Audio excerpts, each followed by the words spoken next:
You are not Generation Z. This is from the July-August issue of Imprimis. My name is Ron. This is Saturday, December 9th. Welcome to Story Time.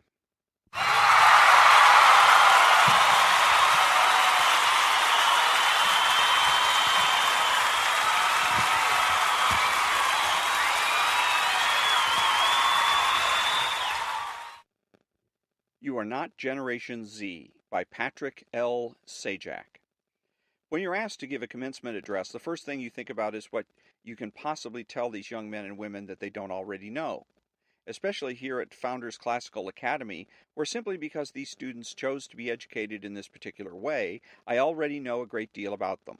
I have a sense of their ambition and of their standards. I have a pretty good idea of where their moral compass points, and I know they're not afraid of challenges. I know they have people in their lives who care deeply about them, and I know that their futures will be filled with accomplishments and good works. In short, I'm not sure there's much need to try to inspire a group like this. So let me instead suggest a pitfall to avoid going forward. A pitfall not only for this year's graduates, but for everyone in every corner of American society today. It has altered the way we talk to one another and perceive one another. It has perverted the notion of free speech and poisoned the academic environment. It has turned the American political system on its head, creating a situation where opposing views are not only unwelcome, they are deemed to be signs of evil intent. It has pitted friend against friend and has caused rifts within families.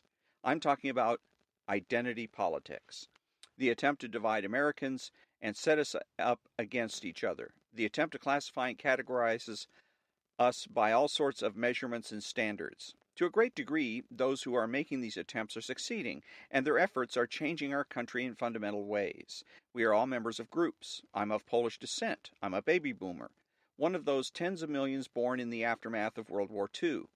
I'm a male. I'm Caucasian. But while all of these facts help shape me to varying degrees, I am mostly Pat Sajak.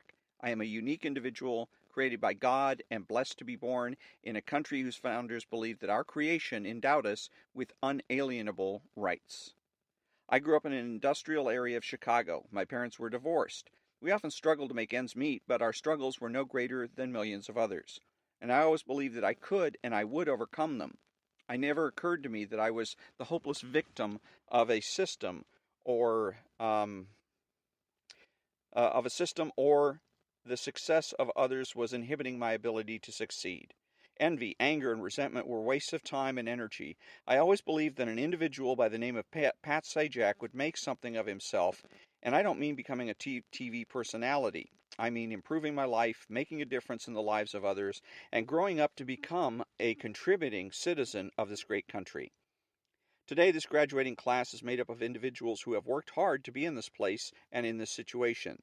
They come from various backgrounds. Each of them has had to deal with a unique set of challenges, but they did it. They were helped by parents, teachers, friends, supporters of the school, and a host of others, but they did it. As you graduates move on, you will find a world all too eager to diminish your accomplishments and minimize your individuality. Some of you will find yourselves in colleges that will try to define you and separate you by races, religion, politics, and social attitudes.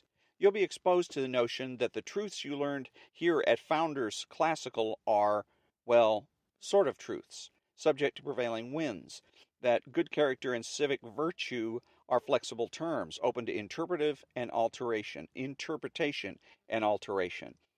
You'll be courted by interests trying to establish an us-against-them mentality. Some of you will encounter disdain because you allegedly benefited from privileges, while others will be encouraged to embrace victimhood. You'll be approached by political organizations who will try to convince you that because of your age or race or gender, you must think and act and vote in a particular way, and that those who don't share a defined set of views and attitudes are for that reason evil and malicious.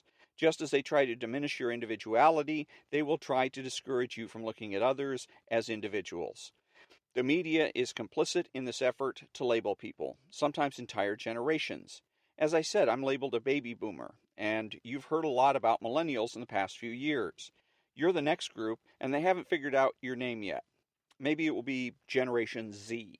Once they settle on naming you, they'll tell you how you act and what you wear and how you think.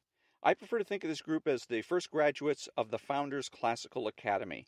And I don't think you need to be told about yourselves. I think you know how to measure your success and define what brings you a sense of accomplishment.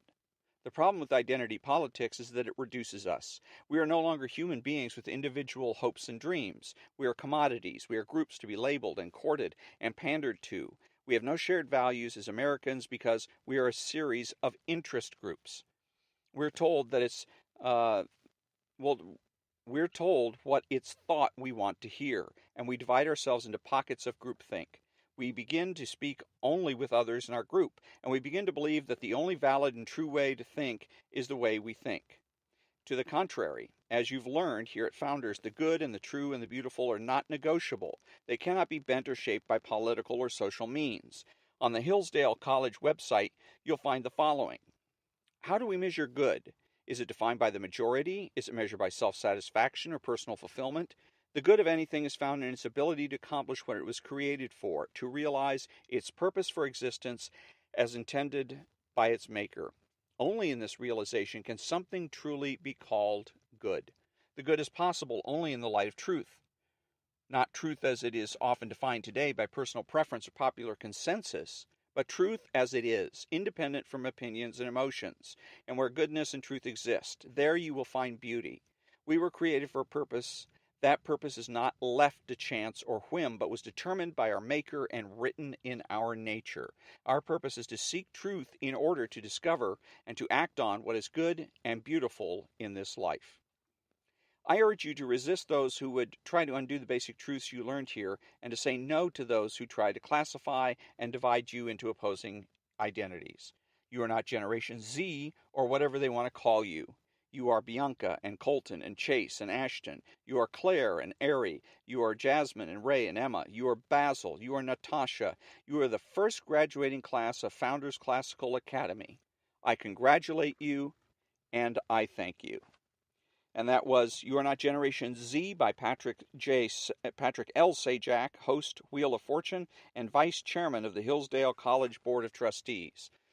The excerpt is adapted from an address to the first graduating class of Founders Classical Academy in Leander, Texas, on May 27, 2017. Founders Classical Academy is one of 16 classical K-12 charter schools currently operating under the auspices of Hillsdale College's Barney Charter School Initiative. And this is from the July-August 2017 issue of Imprimis, a publication of Hillsdale College. And so on tomorrow, as a matter of fact, the 10th of December, I will be reading from another issue of Imprimis. And until then, thank you very much for joining me, and have a great day.